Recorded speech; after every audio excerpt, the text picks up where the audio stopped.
Hello and welcome to another wonderful day in the world of fantasy books.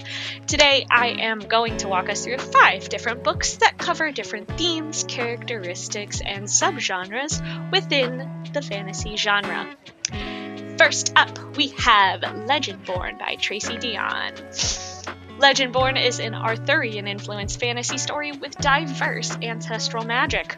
This book goes through the process of grief, learning about your heritage, and the impact that racism can take on people in the South.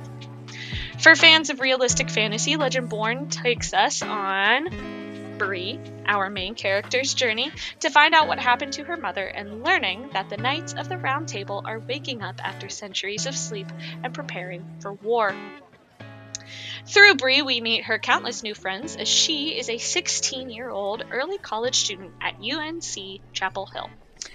Here, she forces herself into a secret society where she learns that the people there are heirs and scions of King Arthur, Merlin, and the Knights of the Round Table. As she explores how these people may have had a hand in her mother's death, she learns that she and her mother are descendants of ancestral magic that her mother never told her about. Now, along the same vein of realistic fantasy, we have A Language of Dragons by S.F. Williamson. Sorry about the glare. This is an epic tale that takes place in 1920s England. The catch? Dragons are real, and they are trying to broker peace agreements with the humans. Not many people speak the different draconic languages, and it is Vivian Featherswallow's dream to become a draconic translator. But when her parents are arrested for being secret rebels, Viv makes the tough decision to try and free her parents by freeing an enslaved dragon. That one right there. A dragon and decision that leads to that dragon kickstarting another human-dragon war. Follow Viv as she works to uncover draconic code and eventually aid the dragons in their war. Now, here we start to switch over to what people may think of your typical traditional fantasy. Up next, I have The Otherwhere Post by Emily J. Taylor. Just like in V.E. Schwab's Shades of Magic series, this book actually takes place in the city of Glome. Glum exists on 3 different planes of existence: Barrow, Inverleigh, and Leyland. At one point, people were able to cross over these planes using the magical written door. But now, the door has been destroyed, and countless people, like our main character Maeve, have been cut off in different planes away from their families and friends. The only people who are able to travel freely from plane to plane are mysterious couriers called scriptomancers, who work for the Otherwhere Post. These people hold the power to imbue words with magic and deliver letters to people in different planes of existence. We learn that Maeve's father was a disgraced scriptomancer, charged with murder and the destruction of the written door.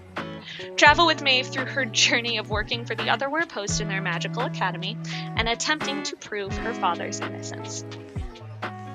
Now, for fans of darker themes in fantasy, we have The 13th Child by Aaron A. Craig. This story explores a side of death that nobody sees, or many people don't want to see. In a world of diverse gods and goddesses, large families who have 13 children are few and far between. 13 children are often seen as unlucky and more likely to be chosen by these gods to become their godchildren. This is how we meet 13th child Hazel, cast aside and forgotten because her godparent is the god of death, and nobody has the death god as their godparent. When he comes to collect Hazel and teach her how to become a healer, the death god Merrick bestows Hazel with a supernatural gift. As a healer, Hazel can always see the exact cure to help an ill person. Until one day she sees a death mark. The cure for a death mark is simple: death by Hazel's hand. When she refuses, she sees the consequences of prolonging somebody's life by stealing the life force of other people through the use of candles. This then upsets the fragile balance of life and death. But what should she do when she sees the death mark on the king of her country? A father to 3 children without their mother and sick with a supernatural curse that has no cure. Now finally, we have the classic story of Aragon by Christopher Paolini. In this classic tale of dragons and magic, readers are taken on a journey of a lifetime as 16-year-old Aragon discovers a rare dragon egg one day that he mistakes as a blue shiny rock that he hopes he can sell and use the money to feed his family.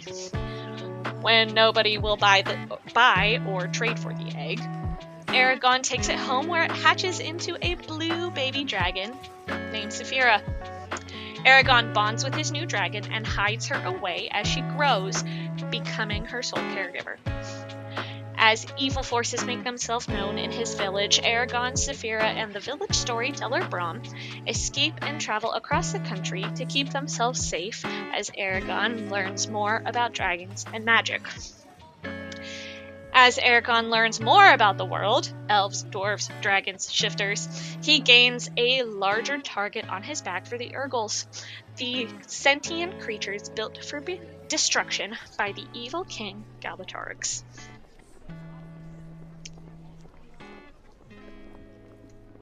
Now, following media trends and themes, we have a handout for these books that highlight the main characters and what they face in the stories. They're a 10, but each main character faces unique struggles that help them become who they are at the end of the story. We see here, sorry about the glare, I don't have a printer. They're a 10, but for the 13th child, her godparent is the god of death, and she's the reason why some people die. For Legendborn, we have they're a 10, but she pushes her way into a secret society right before the Knights of the Round Table's descendants are called to war. For Aragon, they're a 10, but he tried to feed his family with a super shiny rock and ended up raising a dragon child. For A Language of Dragons, we have they're a 10, but she can talk to dragons, but uses one to start a war. And for the Otherwhere post, we have they're a 10, but she's an orphan with a magical ability trying to prove her murderous father's innocence. I'll try to insert a better picture in the video. Now, the patron audience that I see this book talk being used for is middle and high school students in a school library. I've seen a good amount of these books in school libraries already, especially Aragon. This one came out a while ago. This really helped solidify what I thought my target audience would be. Now, as the popularity of fantasy books rise in recent years, so does the popularity of different subcategories in fantasy books. One specific subcategory that has had a rise in popularity is romantasy or romantic fantasy. Romantasy books are rated based on many aspects. One of the very most popular aspects is called the spice level, which measures the amount of romantic and sexual content in the book itself. Now, as these are young adult books, there are titles like A Language of Dragons and Legendborn that kind of border some of that content, but they never actually cross over the line of explicit sexual content. So some of these titles, like the ones that I just mentioned, and the Otherwhere post, they are great teens and older teen books that are appropriate for readers who want this kind of subgenre and are available in a school library. On the flip side, for readers who are more interested in fantasy as it is, we have books like The 13th Child and Aragon. Although the 13th Child does have a little bit of romantic feelings between the main character, Hazel, and 2 other characters at separate points in the book. And Aragon covers, like, he was he had his fortune read, and he was foretold of a person that he was supposed to marry later on down the series, because this is book number 1. They are great alternatives for people who might not want that romantic heavy aspect of the romantasy series. All of these books, all 5 of them, cover a wide range of complex character development. Specifically, the main one is grappling with death. Now, as a person who has lost a sibling, I loved how each one of these books covered these characters grappling with the death of other characters, either very close to them or in their lives. But you also have titles like A Language of Dragons and Legendborn that cover tougher aspects like racism. So, with all that being said, I hope this book talk was helpful in choosing your next fantasy read.